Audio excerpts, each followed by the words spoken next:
Thanks everybody for being here tonight. Colorado Springs is very dear to my heart. I actually gave a presentation on the art of character, one of my first, at a conference called Left Coast Crime that was held in Colorado Springs this past year. So welcome all of you, and let's go ahead and get started. This is kind of a long, it may be long, I'm not sure how this is going to go. First time I've done it in this particular format, so we'll just see. And if it ends up we only do 3/4 of it, I'll sort of sum up what the rest of it would be, and we can kind of hopefully do that. But hopefully we can move through this. The first thing I want to start with are a couple quotes that I think are going to summarize a lot of what we're going to talk about tonight.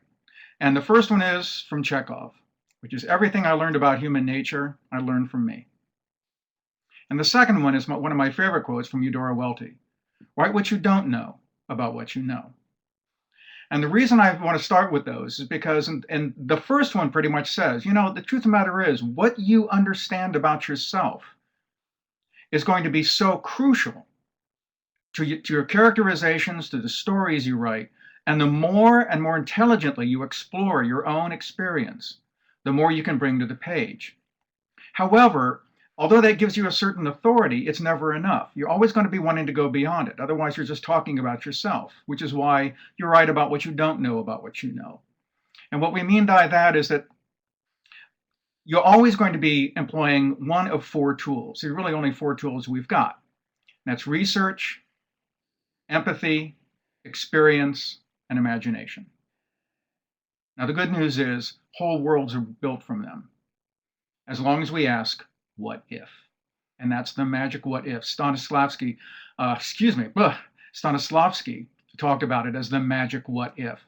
Almost everything that we do takes us from a place of our own knowledge and our own authority, and then we ask ourselves, well, what if it were? And then we take ourselves to a different place, an imaginary place.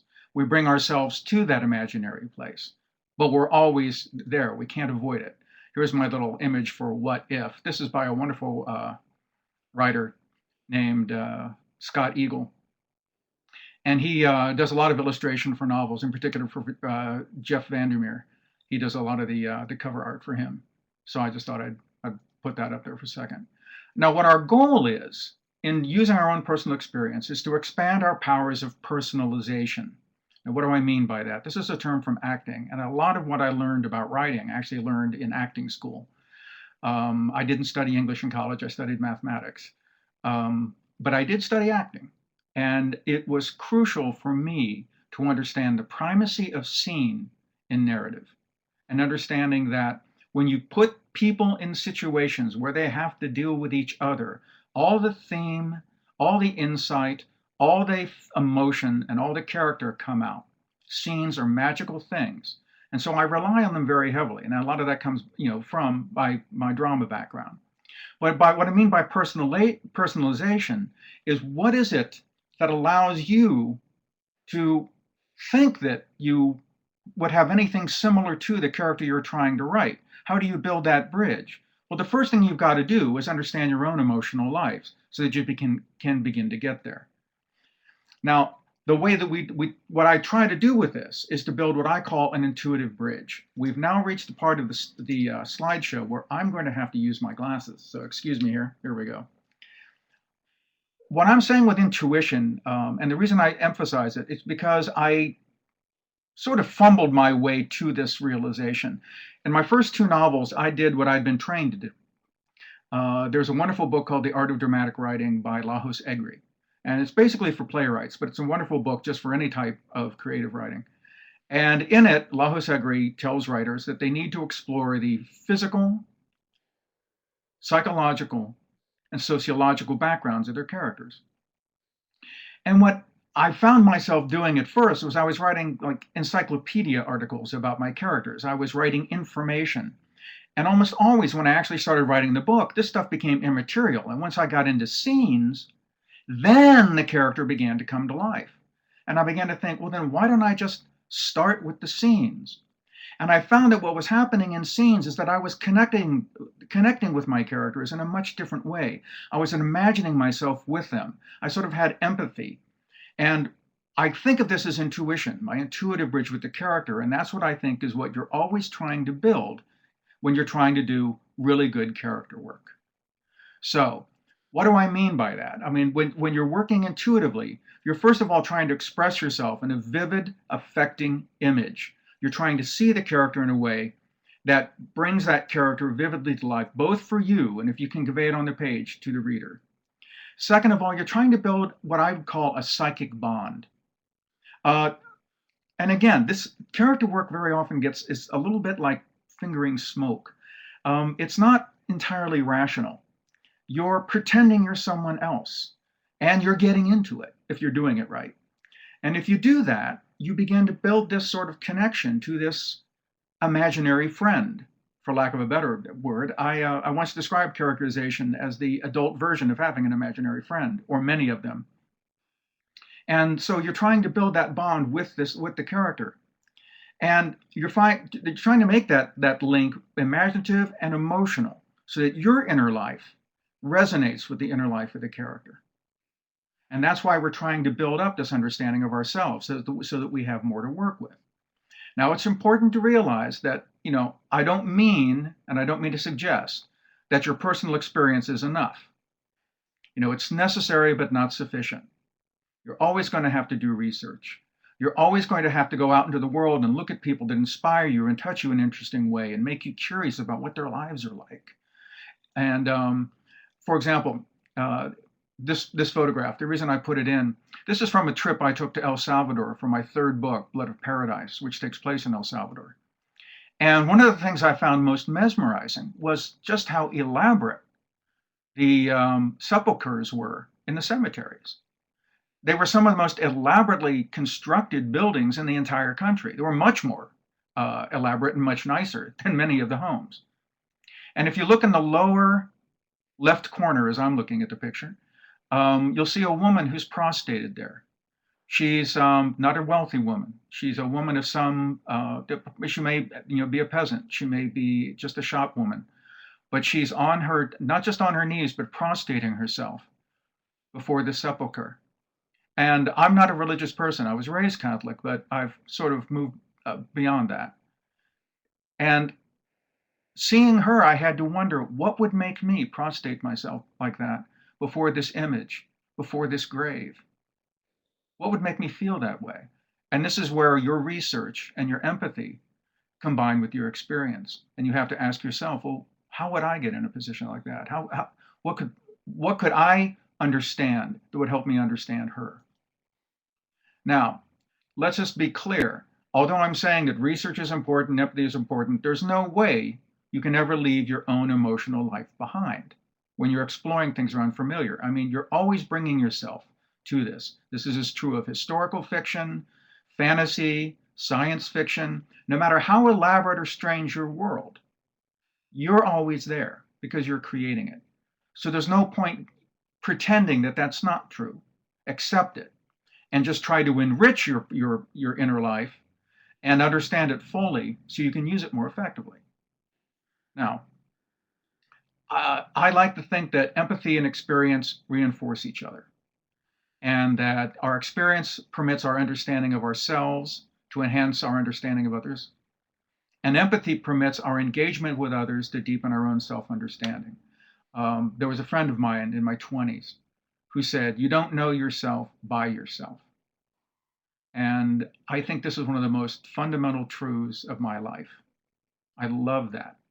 And it's in our engagement with others, it's in allowing ourselves to be seen by others that we truly come to understand ourselves. I think most of us in our love relationships are looking for someone who can see us as we see ourselves, but also who can judge us kindly and see us as honestly enough that in those times when we are self-deluded or we are mistaken in our motives, that they can tell us and we'll accept it.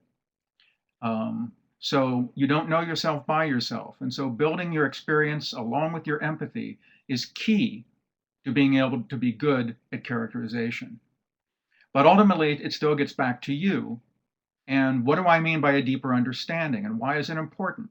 Okay, one, again, it helps form an intuitive bond with the character. Because the better you understand your own emotions, the better you'll understand your character's emotions. But also, face it, your life is the one unique thing you bring to the page. Nobody else has your emotions. Nobody else has your instincts. Nobody else has what you have. It's the one unique thing you bring to your writing experience. So why sit there and say, well, my life's boring. I'd rather write about spacemen or detectives or doctors in the emergency room. Well, yes, of course you would. But none of those people are that different than you are. And accepting that and understanding that is how you'll really be able to go to those different locations, those different scenarios, those different worlds, and animate them with characters who are emotionally significant, credible, and interesting. The other great thing about doing this kind of work is that it tends to mitigate the tendency to be writerly instead of honest and open. Once you've begun looking at yourself honestly, you stop trying to be the great writer. You instead start trying to be the truthful writer. And I think that's where we all should be aiming. If you write well, you're writing truthfully and directly. So understanding yourself is one of the key elements in being able to do that. Okay. Now, this is my little slide to tell me it's a good time to break for just a second to see if people have questions. I see I have one here. Unfortunately, I noticed last week this happened with the speaker. Every now and then I have to lean in because the writing, maybe I can get this to be a little bit larger. Let's see. No, it doesn't seem to do anything. Oh, well, so I have to lean. Oh, here we go. Who said the quote about needing others to know ourselves? It was just a friend of mine. It was actually a girlfriend of mine when I was in my 20s. Okay.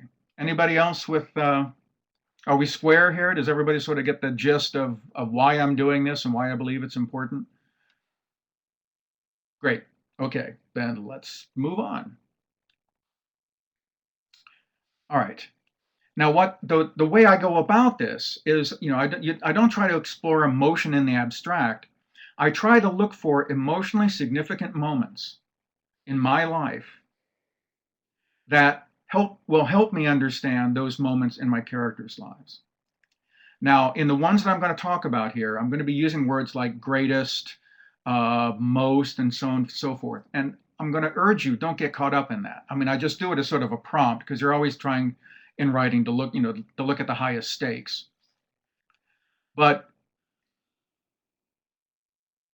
when you're exploring these things, very often just follow the first impulses that come, the first images that come, and just look at them honestly and allow yourself to feel what you're feeling. Don't judge it. The minute that you begin thinking, oh, well, that's not good enough, you're injecting a sort of poisonous criticism into this work. And this work really does require you to allow yourself to be utterly honest with yourself and to be kind with yourself.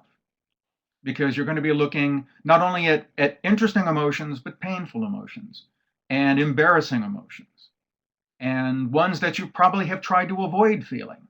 We all do. But writers can't do that. And so we have to look at these things a little more honestly, a little more openly, but that also means a little more generously and kindly and forgivingly. Do that for yourself. Okay. Now, the reason I put this picture up is, I want you to think in terms of scenes again. It's really important. This, if I were going to put a term to this, it would be worst birthday party of my youth. I'm the little guy. The other one is my brother John.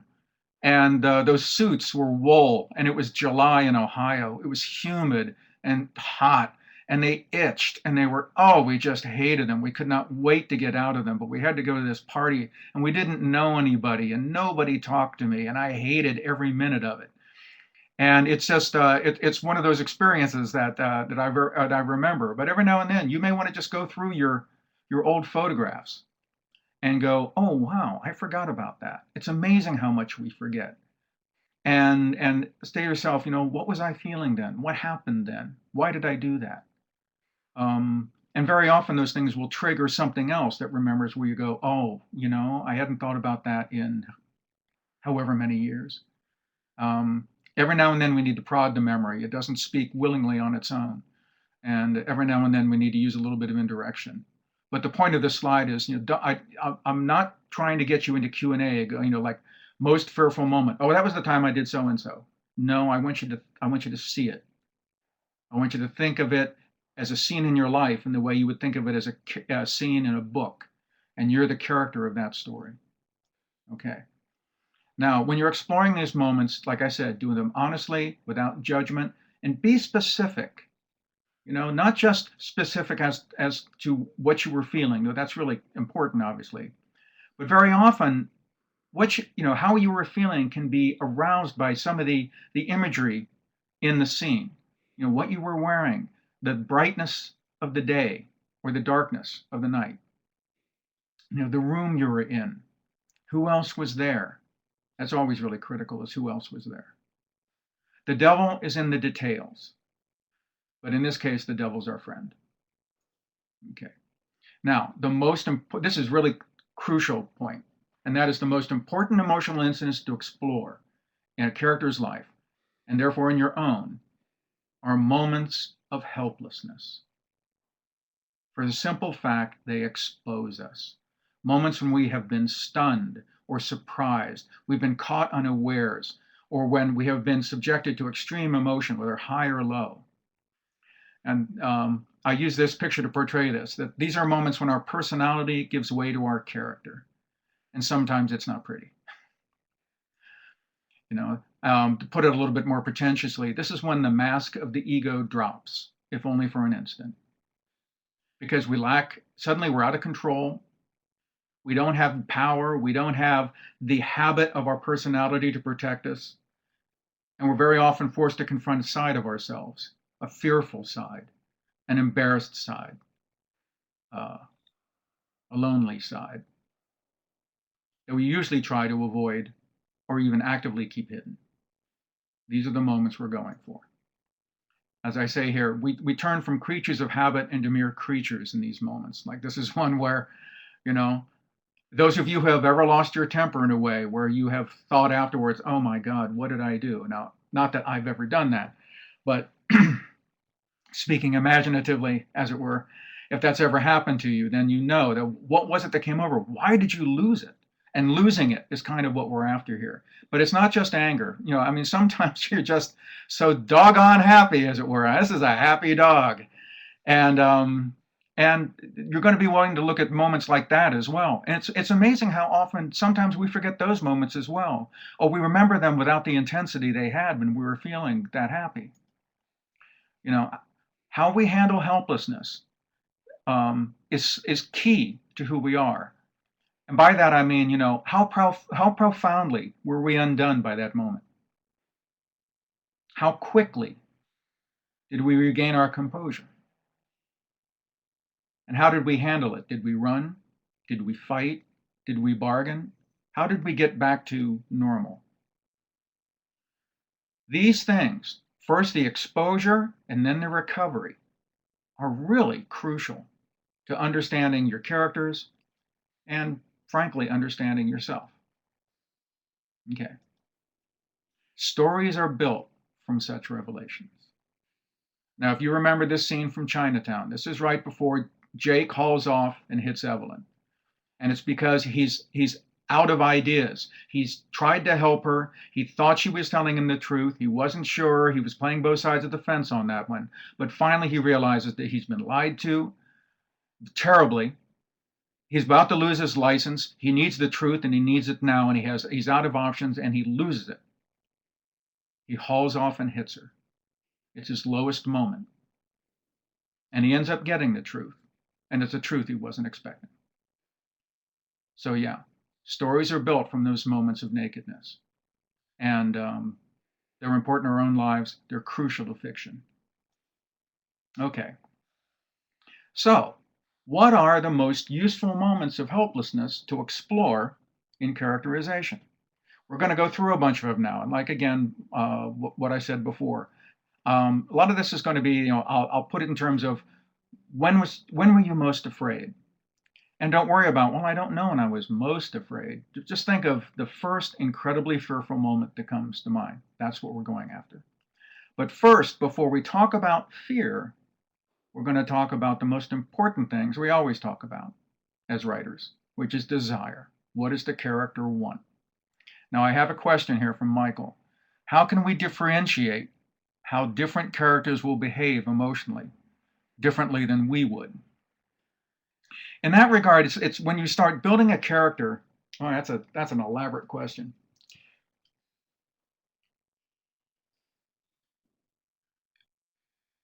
I can't wait for Chris to do her backstory lecture, because that'll be a great place to find a much more elaborate answer for this. But when you start exploring these emotional moments, when you ask the character, when was the character's most shameful moment? When was the character's most joyful moment? When was his greatest success? When was his golden moment, as it were? And you begin putting those scenes together. You begin getting an intuitive picture of that character, and you begin to understand the boundaries of what his behavior has come to be. But in your story, you're probably going to be pushing those boundaries. You're going to be pushing the character beyond what he has customarily done, if the story is good. You're going to force him into a situation where he's stripped naked in some fundamental way. And the way to understand how he'll behave in that is to explore the other moments in his life where he had done that, and how did he respond. And that, again, is sort of building an empathetic, imaginative, intuitive link with the character. And the reason I'm saying understand them in your own lives is you'll begin to get a sense of a beginning, middle, end to these scenes for yourself. You'll realize how you came into them. You'll realize how you responded. This won't answer everything for every character. That's not what I mean. But I find that when my students don't truly understand how they've responded to scenes like this, they have a tendency to write characters based on other characters. And those characters often, sooner or later, begin to seem more like plot puppets than real people. Does that answer your question? If not, hit it with me again, and we'll cover it a little bit later. Okay. So, this now we have Jade. Would you do that with just your protagonist or the antagonist as well? Oh, I definitely do it with both the protagonist and antagonist. I think a lot of books suffer from an underdeveloped antagonist. Very often the antagonist is cartoonish, because it's many things, in particular, what that character loves. What world is that character protecting? You know, not just his motive, but the larger world that he believes in, that fleshes out why he's doing what he's doing. We're all trying to either create, maintain, or defend a way of life. And that's as true of the antagonist as the protagonist. And if you don't understand that about the antagonist, and you can't do that without understanding how he feels and those moments in his life that have made him who he is, then ultimately what you've got is sort of a cartoon bad guy. Sooner or later, that's going to happen. So this will help. It can also help with a couple other secondary characters, but it's certainly true of your protagonist and antagonist. Now, I've got another question, so let me get here. John, so if you were describing a road rage moment, you would start with a trigger followed by the weaving in and out of traffic, only saved from being really stupid by the wife asking you to stop. Then the sullen silence as the trip is resumed. Does that description follow your method? It does, if that's how it happened with you, or if that's how you want that scene to start. But the other thing is, going back to your own moment, remember, if you ever had a road rage moment, a road rage, remember the trembling. Remember the dry mouth. Sometimes in these moments, you will have said something so peculiar, something will have occurred to you. And when you go back and do these moments for yourself, and I can't do them generally. I mean, when you do this work, you have to go back and look at these individual moments. You'll find very odd, unique details. And when you see how those fit into your scene, you'll get an idea of, wow, okay, now what do I look for in this character scene that might trigger that same thing, that might supply that same type of ironic or enhancing element. And I can't emphasize this enough. Until you actually look at your own scenes, can you sit there and go, oh, wow. Trust me, there's a moment of revelation that comes from this work that will surprise you and will gratify you. And you can always go to these scenes and sort of imagine them, and you may do them very well. But ultimately, you're always trying to get to that, well, what is it in the scene that I'm not seeing? And sometimes when you go and look at your own life and look at these scenes, what kind of questions to ask can become a little bit easier. You sit there and you've done it with yourself. Okay. If you've lived a life without a lot of those extreme moments, does that limit your ability to develop characters? I'm going to try to let you know that you probably have more of these moments than you think. I've often talked to high school students about this, and they say, well, I mean, my experience is just, trust me, you've had moments of shame. You've had moments of fear. I mean, none of us, none of us have been Batman. Does that mean we can't write that story? Of course not. We're always writing imaginative worlds. We're always lying. We're just better liars if we come from a position of truth. If we have enough authority, enough credibility in our lie to sell it. Okay. Now, desire and yearning. All of us have heard 1,000 times that, well, this scene isn't working for me. What does the character want? And it's a crucial question. It's crucial not just for scenes, it's crucial for the story as a whole. It's crucial if you realize that the story is just an episode in the character's life, you sort of want to step away and say, well, what does the character want outside the story? And I differentiate between desire and yearning. These are words that, yearning is actually a word I learned from Robert Olin Butler, and Paige Lambert brought it up last week in her Right to Write, Right Brain, excuse me. And I'm going to talk a little bit about that later. But what I mean by desire and yearning is first of all, now let's talk about them in the context of story. Here's my picture for yearning. If you didn't see this, first of all, this picture is from the Blue Angel, von Stroheim's movie from I think 1930, and that's of course Marlene Dietrich. And this is Racial with Joanne Woodward. It was directed by Paul Newman. It was a wonderful movie. And this is about a woman trying to figure out, she's at the absolute midpoint in her life, and she's unhappy, and she's trying to figure out what she needs to do to make her life meaningful. And so, differentiating desire. What I mean by desire is what motivates the pursuit of the outer objective in the story.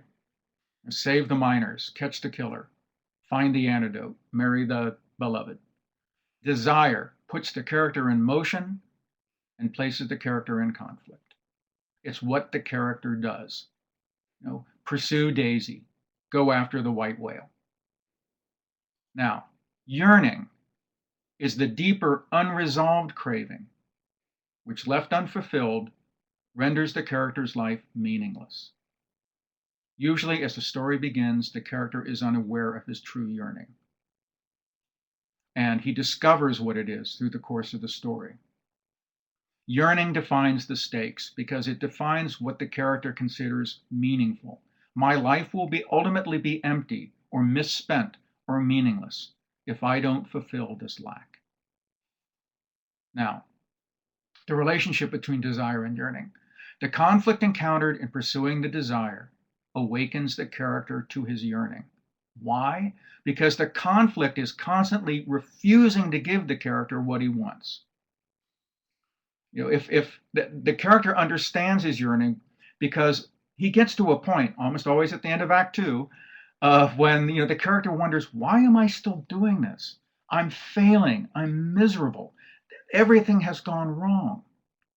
And if he decides to keep going, it's because he realizes that the pursuit of this desire speaks to something deeper, speaks to his soul, to his heart, to his life. And it's recognizing the yearning, the realization that if he doesn't fulfill this, his life is misspent, that motivates the character to continue despite these low moments, despite this dark night of the soul. Okay. This is where I'm bringing up Paige Lambert. She said that to understand the character's yearning, you have to understand your own yearning in wanting to write the story. Well, I'd take that a step further. What is the fundamental yearning in your life? What makes your life meaningful? Is your yearning unfulfilled? Why? Now, this is an odd question because if you sit down and truly try to answer this question about yourself, most of the time we'll kind of go, well, it's complicated. Of course it's complicated.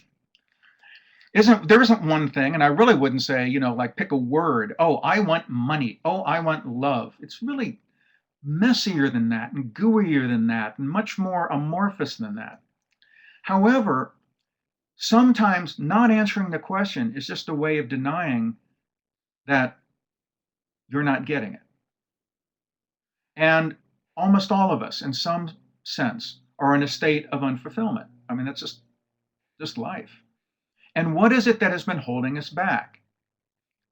You answer that question, you will fundamentally understand the concept of character flaw in a way that you will never understand it just by studying Hamlet or Coriolanus or Macbeth. The things that are keeping you from doing the things you most want to do are your character flaws. And once you get them you understand them about yourself, you will click in characters and be able to understand them better and understand why they're not doing what they need in their life in a way that'll be fundamentally deeper than it was before. I guarantee it. Now, like I said, picking a word for your yearning, I find a little bit counterproductive. Sometimes I think it's better to think of it as symbolically or imagistically. Picture the world or the way of life or the state of grace that you believe would fulfill you. This is a wonderful little painting, and it's called The Matrix of Love. And I'm trying to remember who it's by. Unfortunately, it's on my slideshow, and I don't have my notes accessible through this program. But you look at this little box, and it has all these little things that make up what this, a sort of life of the heart. There's one little heart there in the center, and there's scissors. There's crafts. There's some other really odd little images and things going on here, and they all make up this whole. And I think of, if you can find a painting that in some way typifies for you, or you think would typify for your character, their yearning, use it. Here's another one that I sit there and think, if you're writing fantasy, what if the character's yearning was to live in that world, a world of interesting and gentle giants? For me, my yearning is very much defined by my marriage. My wife, Terry, passed away. But the love that we shared and the relationship we shared very much, for me, typifies what I want from life. I'm lucky enough that I have a relationship now that's very much similar to that. And I'm really grateful because it makes my life so much richer. And that is my yearning. And maintaining it and keeping it and protecting it is the most important thing to me. So maybe your yearning can be defined as a beautiful place you've been. This is Norway. I was there just recently, and just the majesty of the place and the peace of it. This is actually midnight because the sun doesn't go down, especially in the summer. Or maybe that image would be something like this. This is a waterfall that's in Norway, and it's just tumultuous and stunning. It's breathtaking.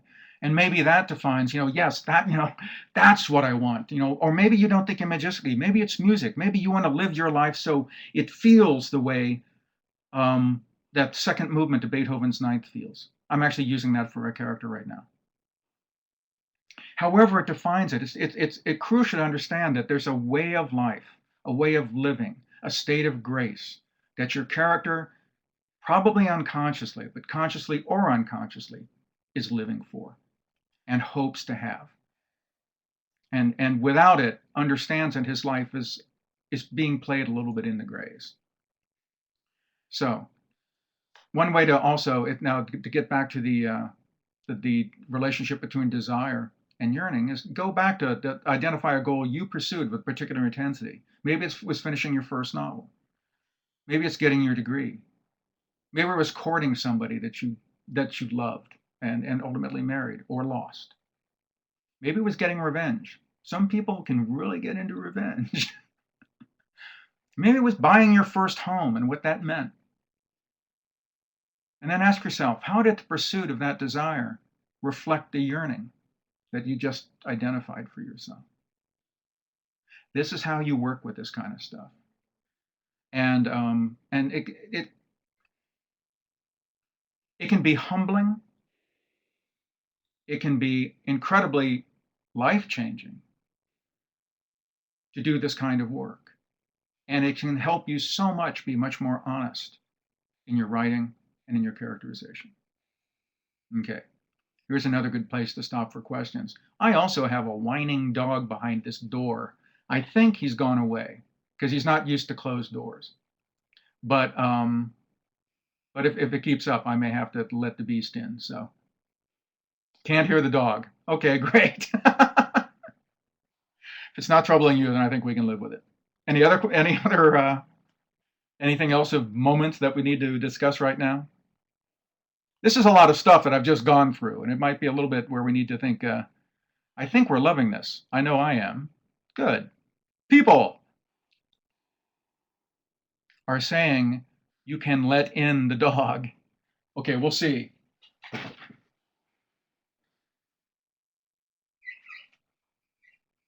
You want to come in? Everybody wants to see you. Come on, come on. Thank you. Unfortunately, that means I have to keep this door open. All right. Don't be a nuisance. All right. The dog who was flying in the earlier picture, that's this guy. This is Hamlet. Okay. So are there a few universal yearnings? Well, romantic love. Truth, justice.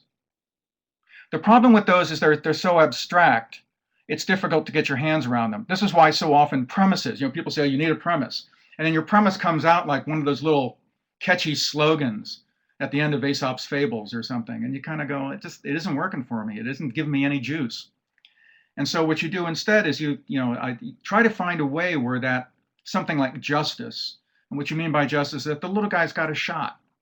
And because you're one of the little guys.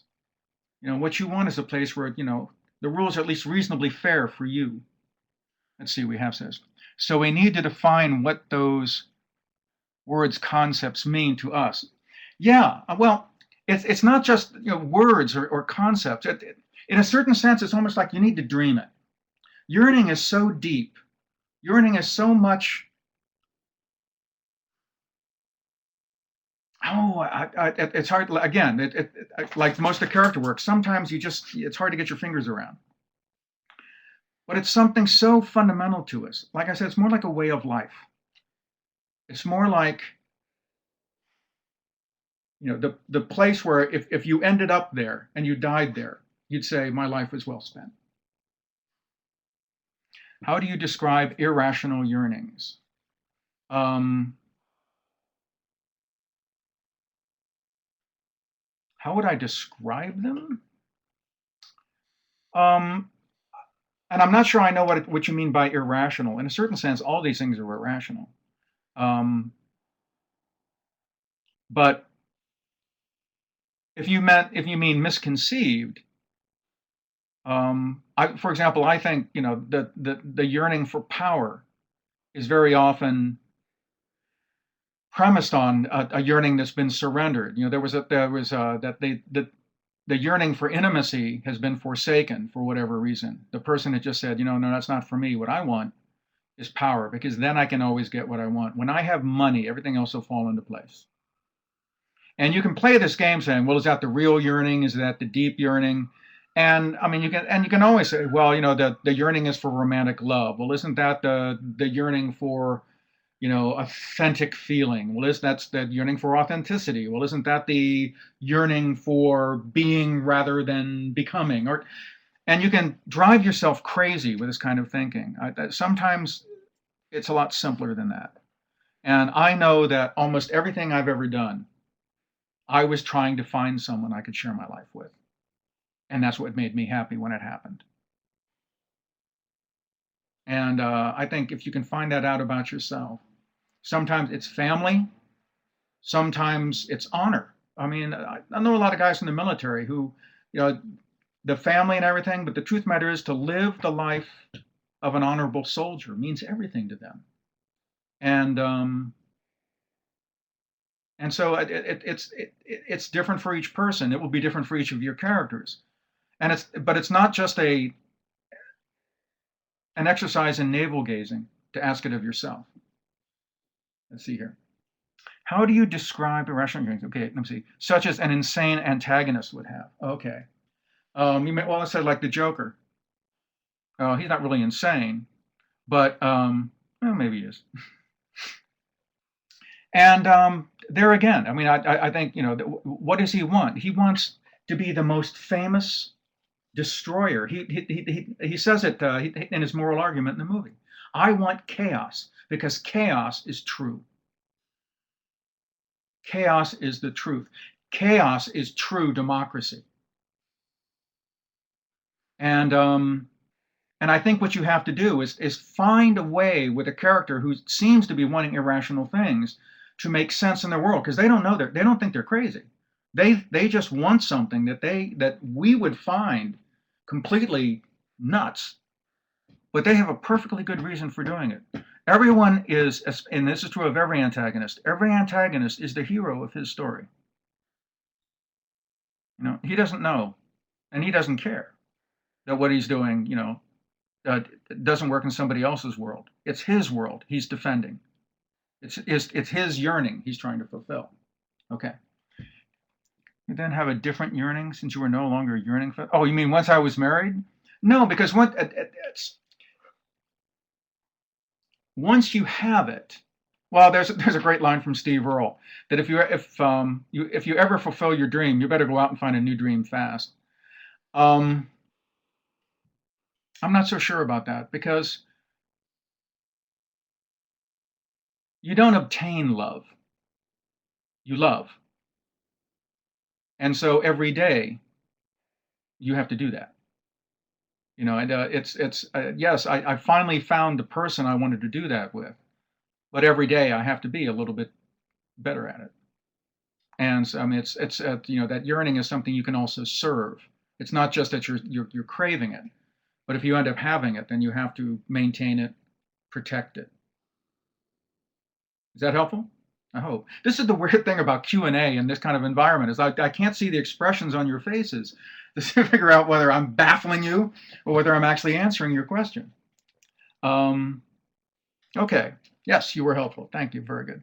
Okay, well, let's move on a little bit here and just see where we go. So we've done yearning and desire, which is a really crucial thing to understand. But now we're going to move on to some other emotions that I think that are pretty crucial for us to understand. And so we're about halfway through. That's pretty much where I wanted to be right now. And let's see where we go here. Okay. Fear. Fear is important because it is probably the one emotion that we absolutely cannot control. Fear overcomes us.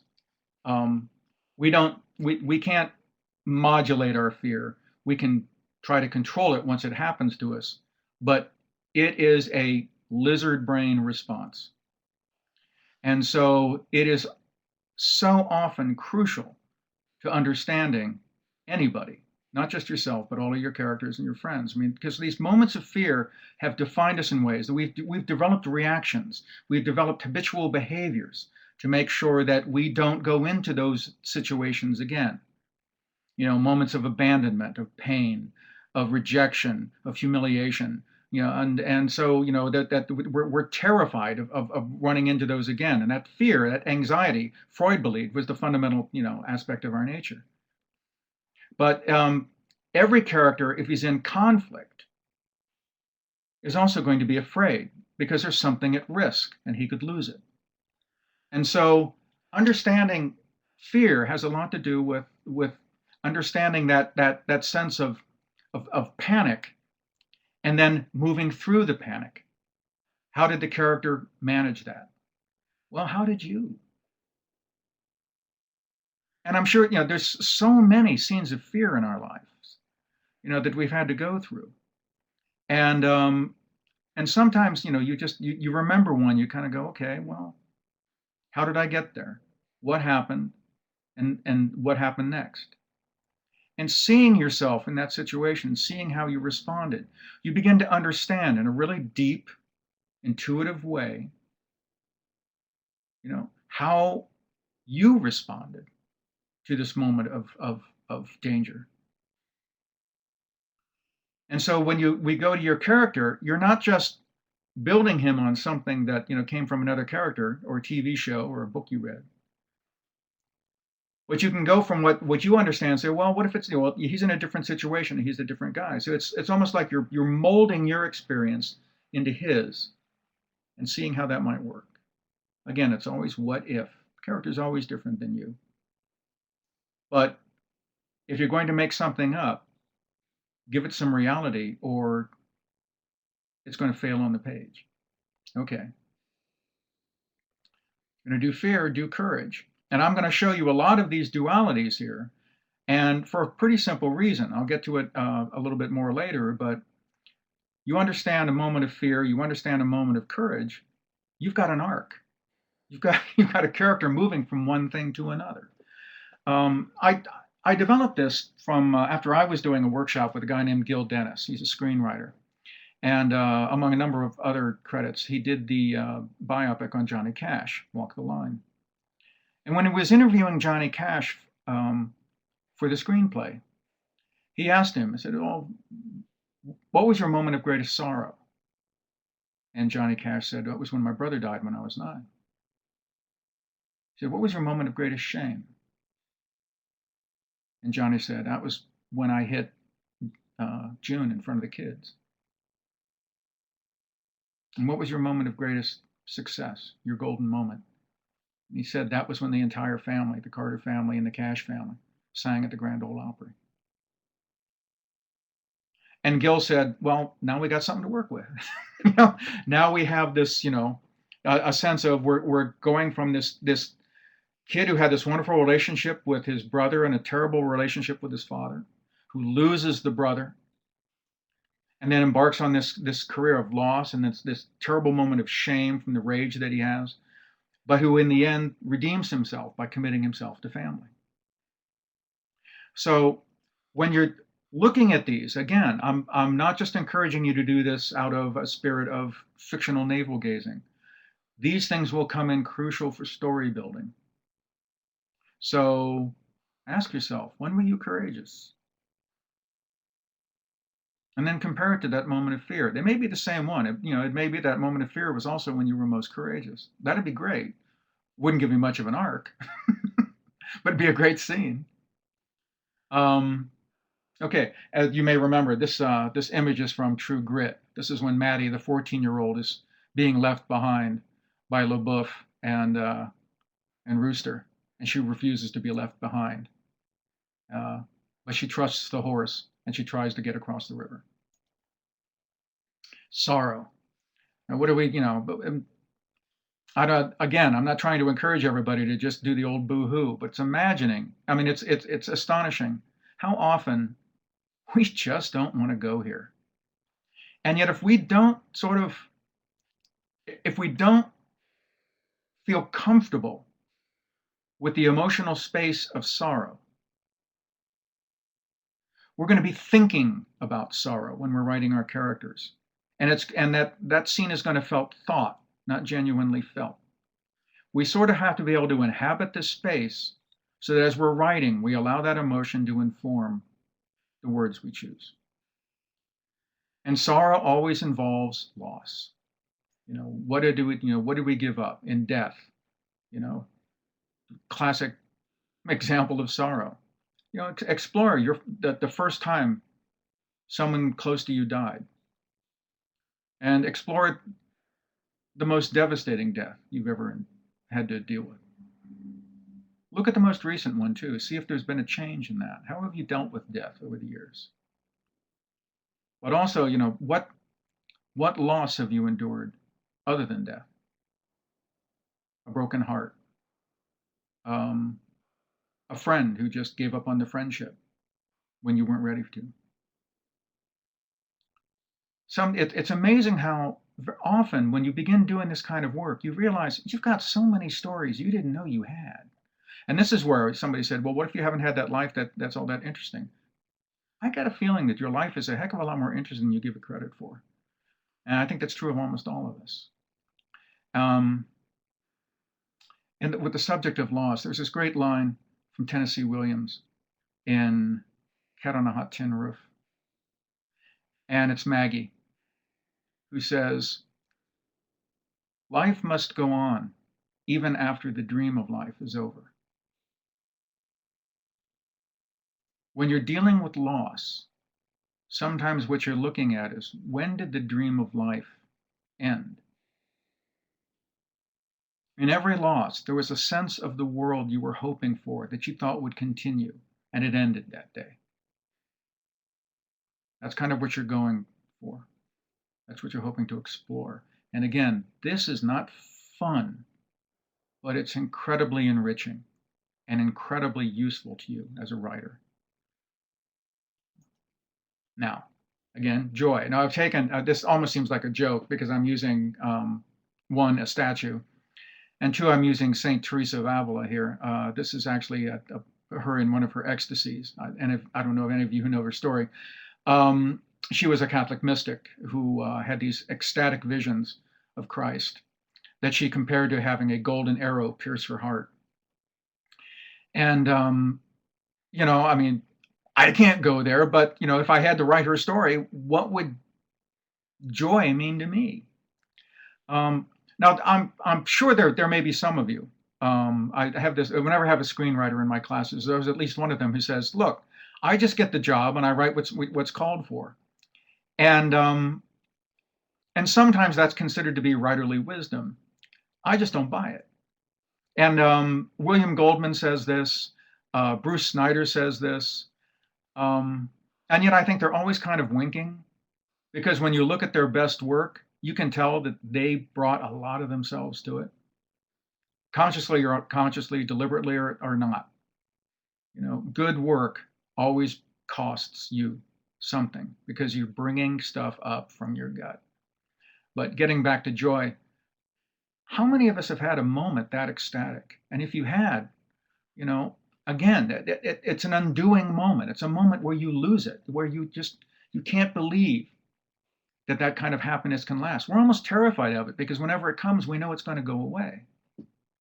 And whenever you do a moment of joy, you know, think about, how long did it last? What happened next? Did it ever return?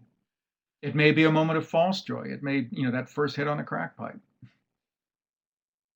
But know it. Explore it. Get into the scene. You know, where were you? Who was there? Who wasn't there? You know, what were you wearing? What time of day? How old were you? Sometimes it's really crucial in these scenes to think about, you know, how old was I when that happened? And why hasn't it happened since? I recently heard the song The Boys Are Back in Town. I think it's by Cheap Trick. And when I was listening to it, I hadn't heard it in a long time, I was sitting there thinking, this is an anthem for people in their early 20s who know that life will never be any better than this. This is the peak. And there's something so over-energized in the joy that you get the sense that you're clinging to it because they know it's just about to slip away and it'll never come back. So these are the kind of things that sometimes when you had your moment of greatest joy, look at the territory around it. Explore that. Okay. Hate. Now, this is actually a photograph. It looks like a painting, but it's a photograph from a political demonstration in Venezuela. And I don't know how many of you know the quote from Henry Adams that politics is the systematic organization of hatreds. Both of the pictures I had for hate were both political scenes, and I just found that rather interesting. And sometimes, you know, when you want to know who you hate, it's usually either a family member or it's somebody who disagrees with your politics. It's really amazing how that works. But hatred, just somebody that you meet that just pushes your buttons automatically and you hate this person, or somebody who over time has been so cruel to you, so abusive, so false, that you just find yourself, yet you can't be in a room with them without wanting them harm. And how does that change you? Feel it in your body. Sometimes that's another important question to ask with each of these. Get into the bodily experience of it, and think about how different it made you from how you were before. Just that whether it was in your neck, or whether your mouth dried up, or you just, again, the helpless trembling, or your stomach just turned in a knot. Okay. If you're going to do hate, got to do love. And love has a lot of forms. So, be generous to yourself. Think of the people that you've loved. That usually it's about a handful of people. You look back in your life and say, those were the people that I truly, they walked in the room and I just felt better. I felt my life was different because of them. And pick a moment that defines that. It may be something simple. It might be something amazing. But it doesn't, as long as it's truthful, that's what you're after. Shame. Shame, for me, is absolutely one of the most useful emotions for a writer. And the reason is it involves other people, and it involves status. It defines how you are regarded by others. In a moment of shame, we feel as though that status has been lowered automatically, and maybe forever. And we're struggling with, how do I get it back? It's an awful, awful moment. This image is from the film Night in the City by Jules Dassin. And that's Richard Widmark. And he's just been atrocious to his girlfriend there, who's Germaine Greer. And he's stolen from her. He's lied to her. And it's all caught up to him. And he now knows there's nothing he can do about it. And he can't even look at her. Even though she's saying she forgives him, he can't forgive himself. It's we all have moments when we've been embarrassed. It doesn't have to be that existential.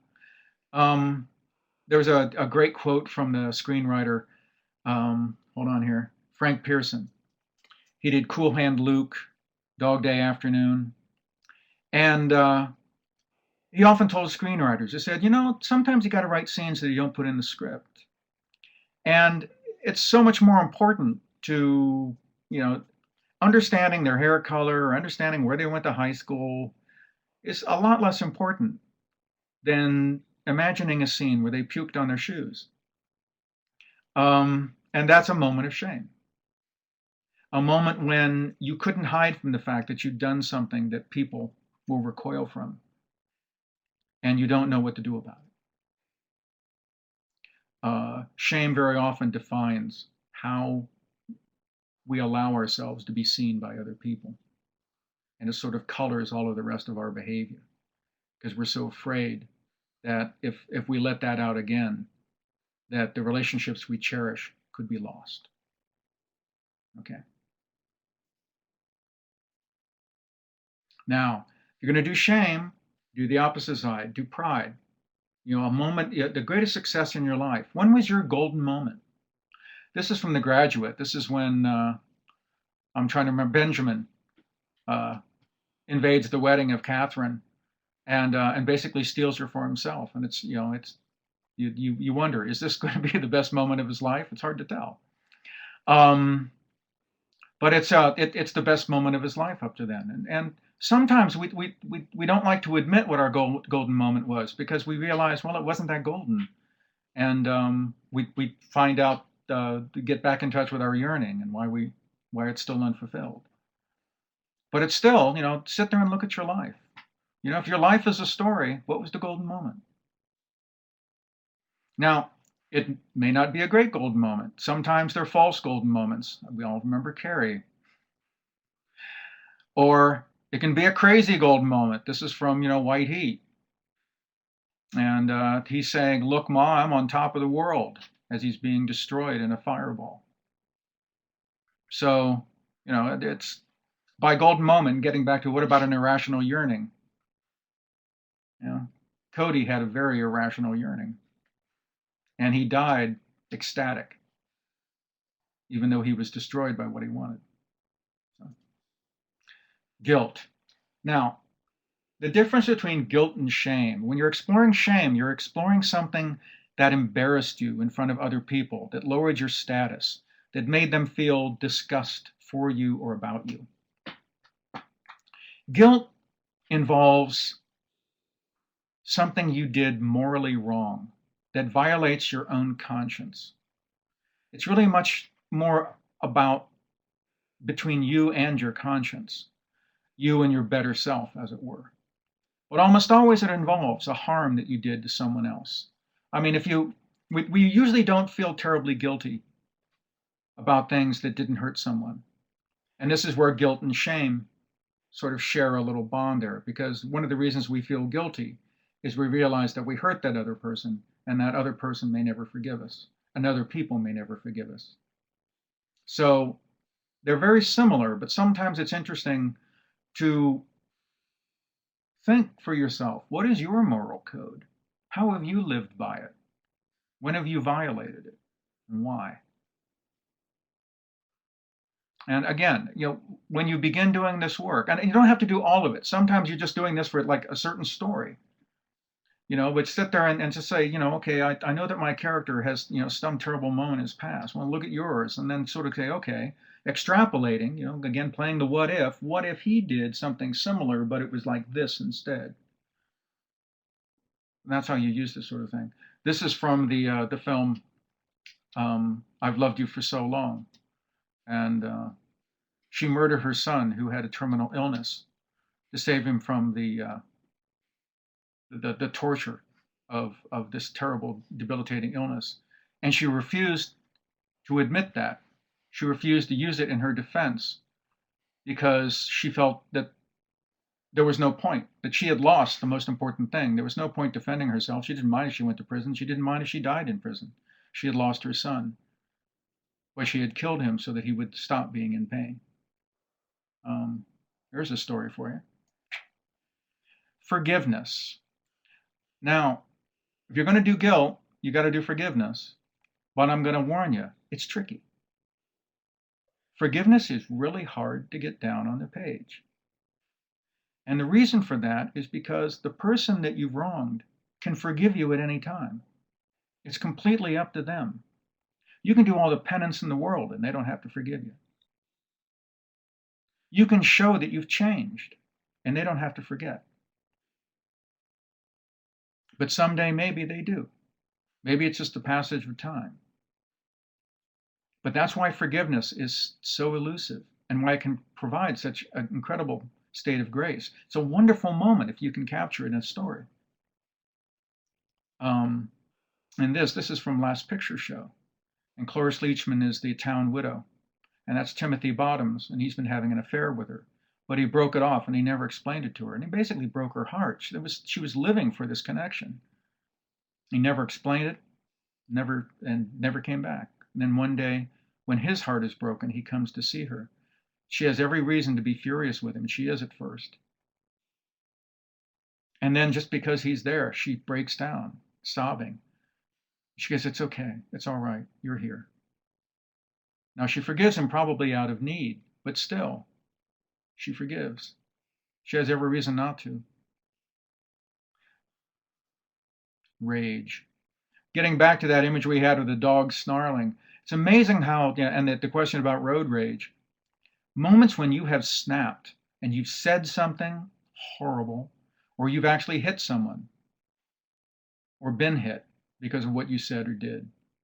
These are incredibly powerful moments that you become so vulnerable. Rage is such as an emotion, it just seems to consume with a fire that you just don't know where it comes from. And when it's spent, very often you're asking yourself, my God, what did I do? For those of you with a temper, I happen to have one. It's not as bad as it used to be. There are a number of incidents I've looked at and said, how did I get in there? What was it that pulled my trigger? And very often it's not obvious. You really have to think about these things sometimes. Very often it's a sense that you've been judged unjustly or harshly. That was almost always true for me. If I feel I'm being mocked, or if I feel I'm being lied to, that's when I've snapped. Tenderness. And by tenderness, something I don't, not just love, but when somebody did something, again, either, with a sense of forgiveness or a sense of kindness, a sense of understanding that you weren't expecting.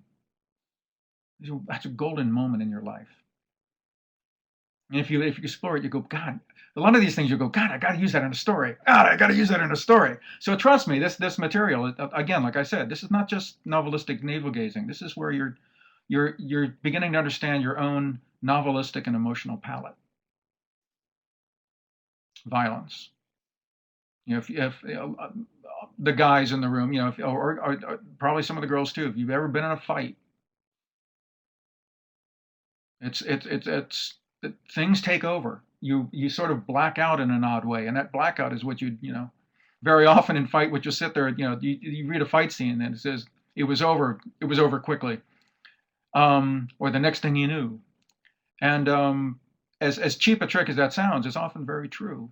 But see if you can go back to that moment and try to reconstruct it and see, what really did happen in that blank moment. Do I know? Can I ever recover it? Can I imagine it? Passion, of course. We want to know these moments. And you want to know, was it true? Was I betrayed by that? This is a wonderful movie where it's called I Know Where I'm Going. And she's convinced that she's in love with this industrialist. He's an older man. She'll be, secure. Her life has been plotted out quite rationally, and she thinks, "Oh no, I get it." And then she runs into the sea captain who she falls in love with, and he undoes everything because he steals her heart, and she hates him for it. And yet, finally, she ultimately gives in, and it's a beautiful film. But one of the things you may want to ask yourself is, when I had that moment of passion. How old were you? How old was he or she? What was the power dynamic between you? Was it true? Or were you fooling yourself a little bit? And ask yourself those things and then say, Then look at your character and say, okay, what about them? Now we got some questions here. Jade, so how can you deal with these emotions in a story if you haven't overcome them in your own life? I don't think you overcome emotions. You just have them. You're not trying to, and that's part of the humbling part of this work. You realize that you just, you were just terrified. You were ashamed. And owning that feeling so that you can write from there. That's what you're after. I hope that's helpful. It's the best answer I've got. Okay, Aaron Brown is typing. So you simply show how they deal with it then? Yeah, show, important. Show is the most important thing. You sit there. Especially when you have a better grip on how these things have affected you, you have a better sense of how to go for less is more. You have a better sense of what brings it home, and you don't have to like pound the drum to get there because you have a more nuanced understanding, and you know how to sort of get to the moment without having to drown out the actual emotion. Almost all false emotion is overplayed. And it's overplayed because the writer doesn't really feel what's going on in the scene.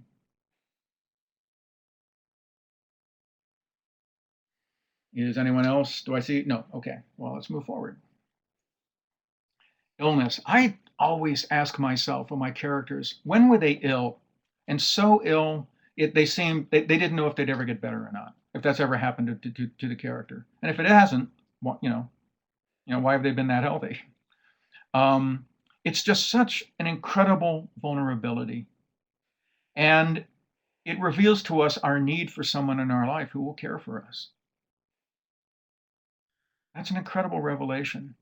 And who was it? And did they do it well? Or did they do it spitefully? Did they do it resentfully? Did they exact demands afterward? Illness is not just about your acquaintance with your own extreme physical vulnerability, but with your vulnerability to the caretaking of others. It's a very powerful moment. And see if you've had it with yourself. I've had a couple really bad accidents, and some I've been alone, and they were a lot worse than the others. And it's and just seeing how I dealt with it when I was alone differently than when I dealt with someone else, and the trust that was forged because of that help is very illuminative to me. I don't think I truly understood my fondness for my friends or my family until I began exploring this issue and realized my debt to them. Okay, and then just best time. Sometimes you just go, what's the best time in life this character ever had? Great question. Well, ask it of yourself. What's the best time you ever had with a family member? When's the best time when you had at a gathering of family and friends? What's the best time you ever had with a stranger? I love that question. And every now and then I'll ask it again because you're running into strangers all the time. Sometimes in the week, go through the context with strangers you had, and were they meaningful or not? Every now and then there'll be somebody that you've met that just sticks with you, and the fact that they stick with you means that they touched a certain part of you. Explore that. That can be really valuable. So, I'm going to tuck that away. I want to use that. That's a character moment of some sort. I'm going to use that person somehow. The best time you ever had with a lover. And, the best time you ever had with a pet. He's sleeping right now. The best time you ever had alone. As in, and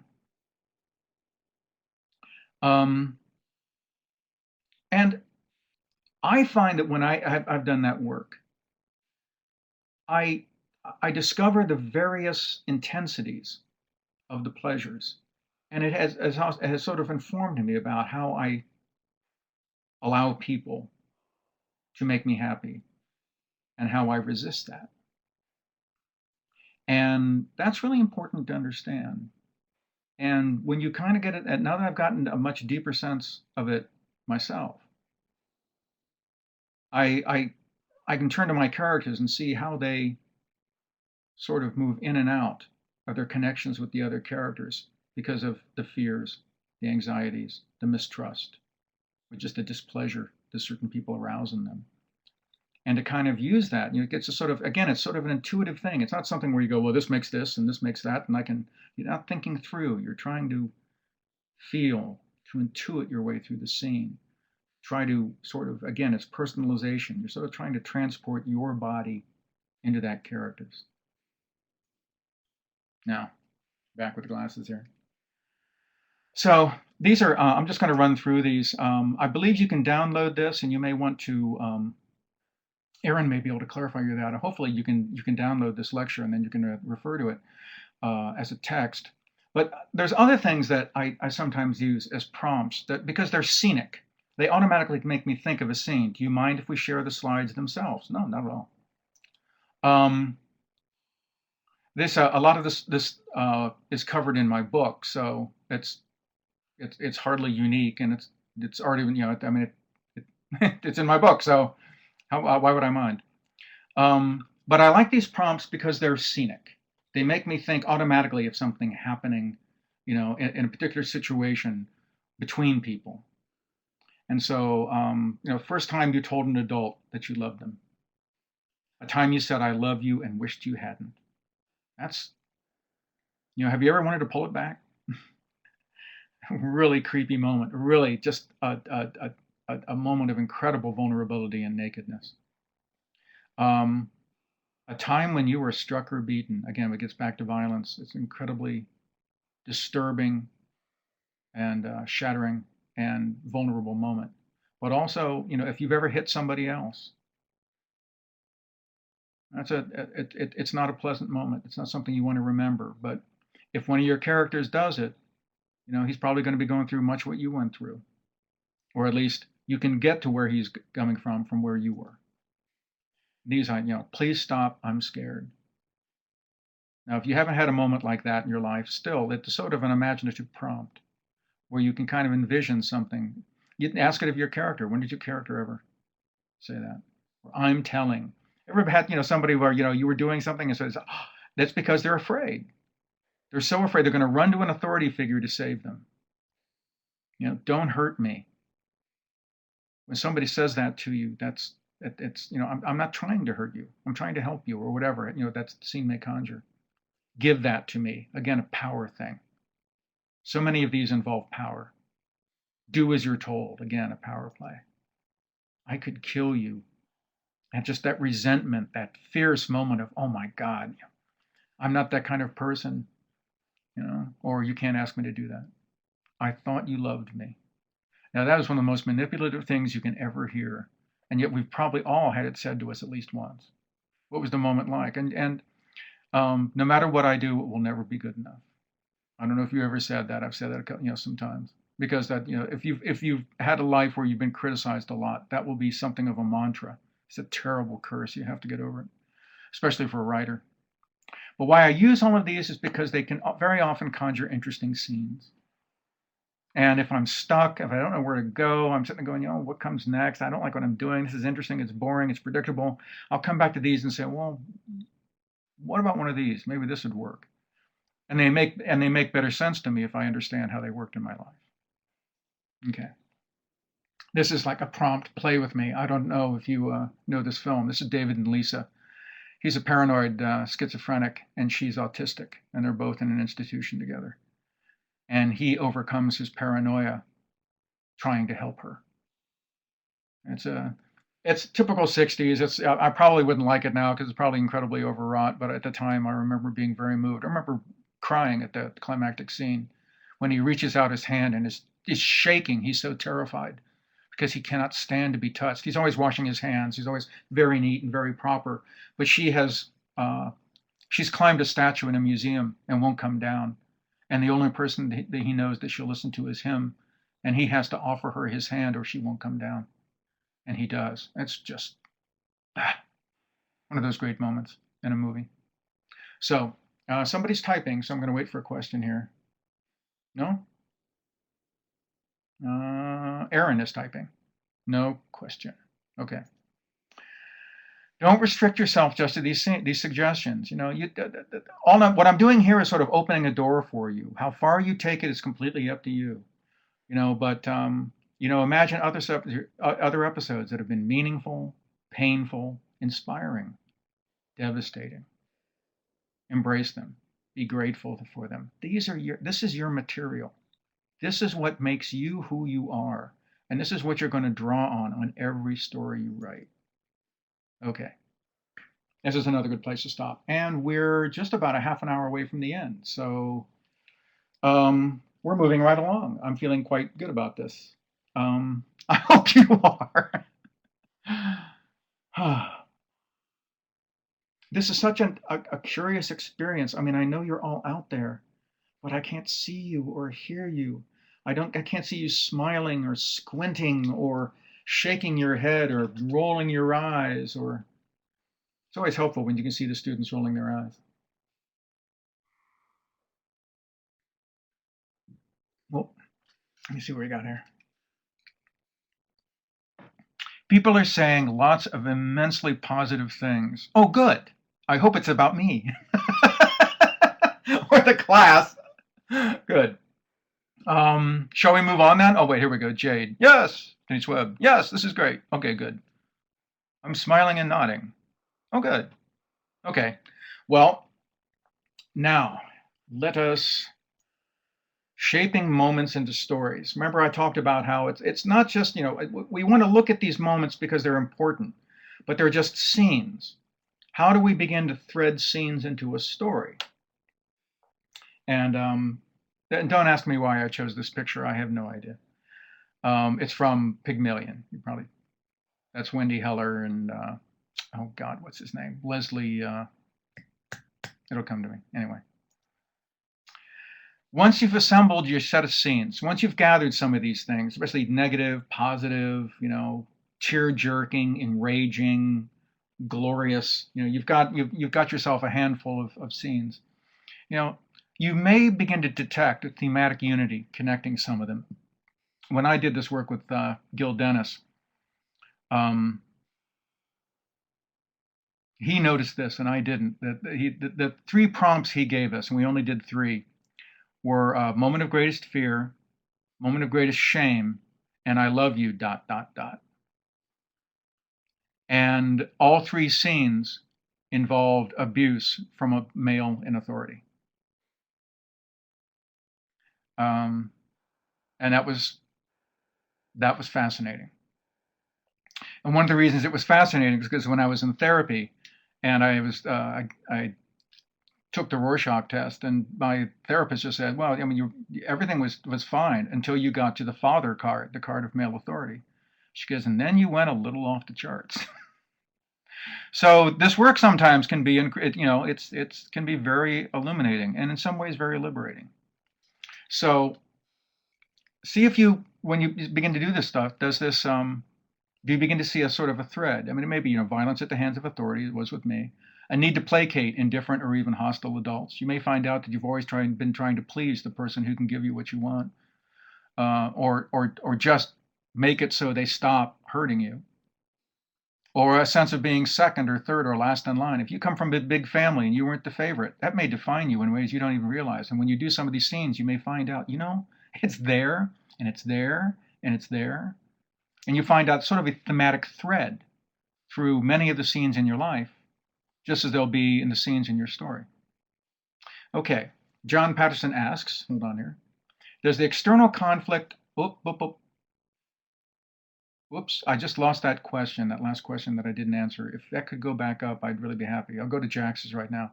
If we could start with one book of yours, what would it be? Oh God, books are like children. You love them all, but you love them all differently. That's what my mother always said. She claimed she didn't have a favorite, but we all knew she did. But I'm not lying. It's hard. I love Devil's Redhead. It was my first, but it has a lot of first novel flaws. I think my last book is my best. Do They Know I'm Running?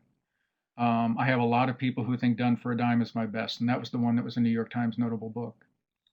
And I have other friends who love Blood of Paradise best, and that's the one who got nominated for an Edgar. So you sort of have to read the synopsis and see if that story speaks to you.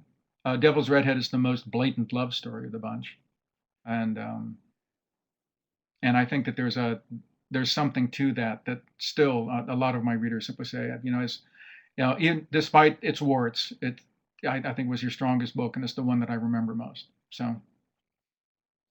And the last one, Do They Know I'm Running, is an immigration story, and it's my Odyssey book, and I'm very proud of it. And I think I did reasonably well with that book. John, does the external conflict always need to mirror the inner conflict, or can you tell, in effect, two stories on two levels? Well, the answer to most questions is anything is possible. Give it a shot and good luck. Which I realize is an equivocation, not an answer, or an evasion, not an answer. So what usually happens isn't that there's two different storylines. It's that the character is behaving in a way that is basically motivated by a denial of the deeper want. An example is Midnight Cowboy. In that, Joe Buck is somebody who has been betrayed, lied to, or abandoned by virtually every person he loved in his life. There's a great line in the book that the movie's based on, which is both boys and girls enjoyed Joe's body. They just didn't care much that Joe Buck was inside.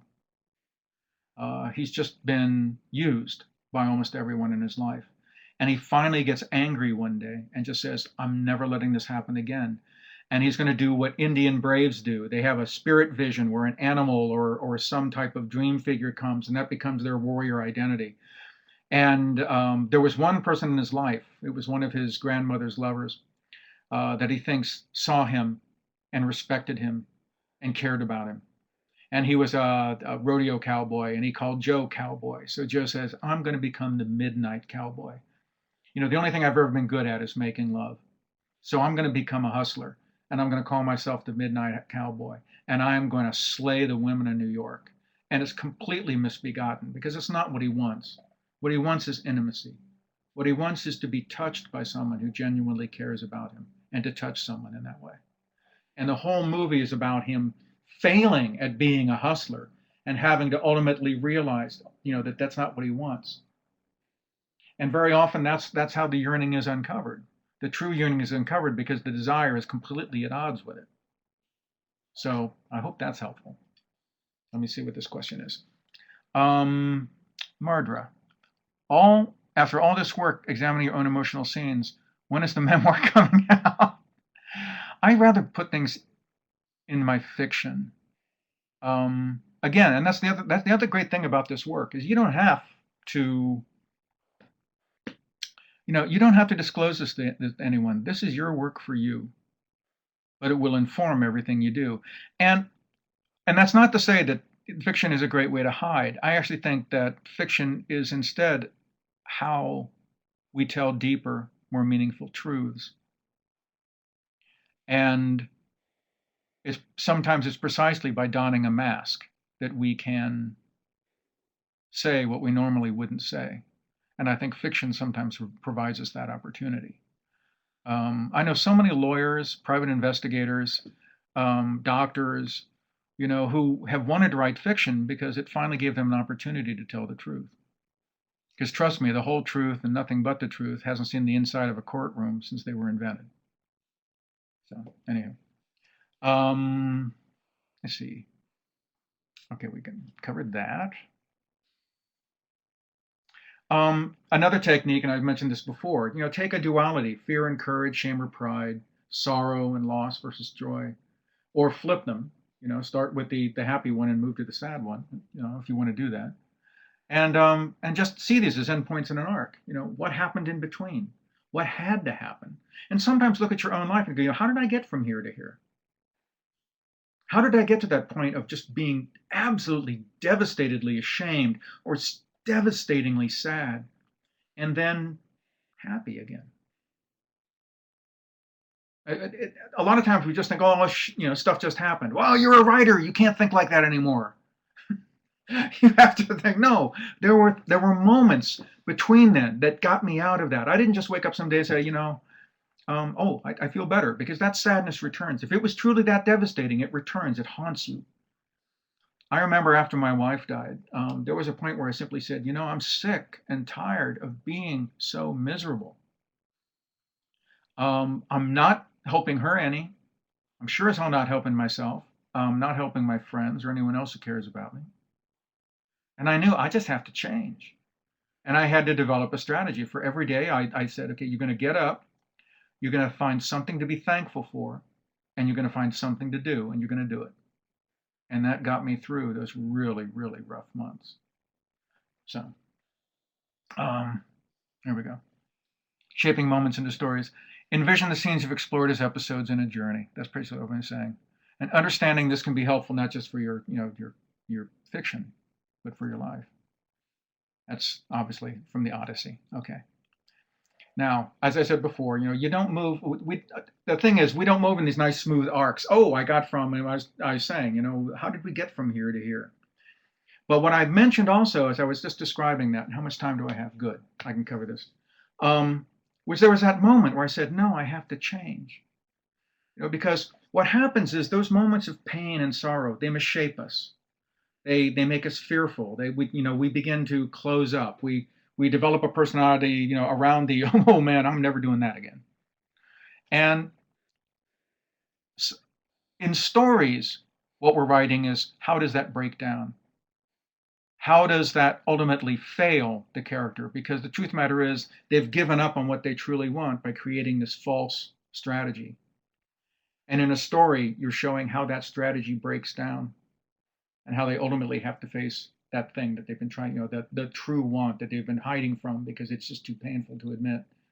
There are some people who just are afraid to admit what they want because the first thing they think is, well, there's no way I'm ever going to get it. So why should I admit it? But my God, admit, I'm never going to have that. And then you say, well, then I better find something to live for. What is that? Wow, what a question. So until we have these moments of insight, like for me, it was that, I can't be this miserable anymore. I can't. I'm going to die. That, it's usually after a devastating loss or some kind of shock. There's a crisis, a shock to the system that just says things have got to change. And this is from Lost Weekend. He's an alcoholic. It was one of the first movies ever about alcoholism. But you're moving toward insight. You're moving toward that moment of recognition when you as a person, and then ultimately your characters, realized they are miserable. They have ruined their life. That, everything has gone wrong. They're failing. In an action story, it may just be, he's bigger than me and he's beaten me up. Well, then you better find a way to get bigger or you're going to die. It may be in a love story where it's just everything you've tried. She just refuses to see the good side of you. And are you going to give up finally? Or if it's a love story, you shouldn't. Are you going to look within saying, that maybe she's right. Maybe there's something about me that just isn't working. And I need to look at that. And, and that seed has been planted in how she's behaved. And that character then has to say, well, then I'm going to change. These moments of insight, they're often called the crisis of insight. Sometimes they're called, the dark night of the soul. Sometimes they're called the encounter with death because it does feel like death. Change very often feels as though there's this terrible annihilating moment that's about to happen. If you change everything, everything's unpredictable. You don't know what's going to happen. And yet you also realize that the way things are going, it just isn't working. And those are the moments around which stories are built. So when you're looking at, you're thinking of how do I link that moment of shame to a moment of success, or that moment of painful loss to a moment of joy. You have to realize that in response to that moment of loss, a mode of behavior was developed, a way of saying, I'm just going to forget about it. I'm going to pretend it didn't happen. Or, I'm never going to go there again. In Chinatown, Jake Gittes tried to help somebody and ended up instead ensuring that she got hurt. And as we understand, it's in the subtext that she died. He was responsible for his death because he didn't know what was going on. And that was what always happened in Chinatown. So he's dedicated his life to never going to Chinatown again.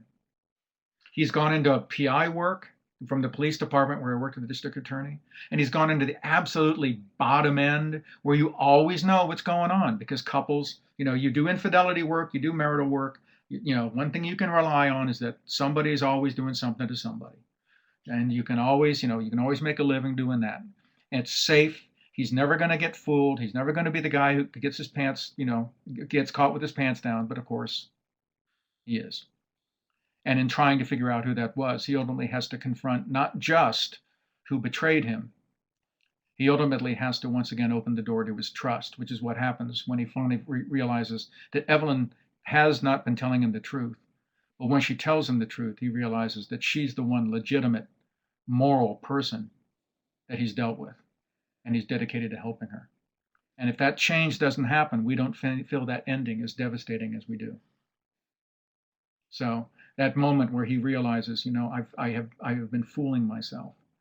I have been hiding from wanting to care for somebody. And if I can't care for this person, who am I? And that moment opens him up in a really fascinating way. Unfortunately, it also opens him up to the terrible pain that he feels at the end of that film. That film wouldn't be made today, and it's kind of a shame because it's a great movie. Okay. So that sort of moment, that moment of recognition, sometimes it happens at the end of the story. It happens in Oedipus that way. It happens in Vertigo that way, where the character has that shocking insight at the end. And the end of the story is a moment of self-definition, a moment of oh my God, what the hell was I thinking? Okay.